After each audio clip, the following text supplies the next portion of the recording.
কিন্তু আপনার আমার ইনকাম, তাহলে আমাদের ইনকাম থেকে ইনকামের টাকা দিয়ে কিন্তু সরকারের পক্ষে লোন শোধ করা সম্ভব না।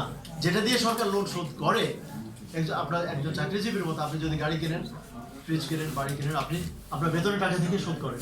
তাহলে সরকারের বেতনের টাকাটা হচ্ছে ট্যাক্সের টাকা। এখন আসুন, ওই ডেট সার্ভিসিং কস্ট আমাদের কত, সে 1.5 লাখ কোটি টাকা, রেভিনিউ ইনকাম কত, সে 4.5 লাখ কোটি, তাহলে আমাদের প্রায় 1/3 চলে যায়। এটা ইন কেস অফ ইউএস বা অন্যান্য দেশে এটা স্ট্যান্ডার্ড হচ্ছে 15%। The interest that you pay on your income should not exceed more than 15%। সেখানে আমরা পে করছি আমাদের ইনকামের প্রায় মোর দ্যান 1/3।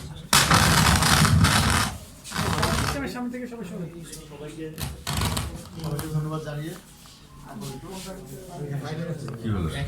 ধন্যবাদ।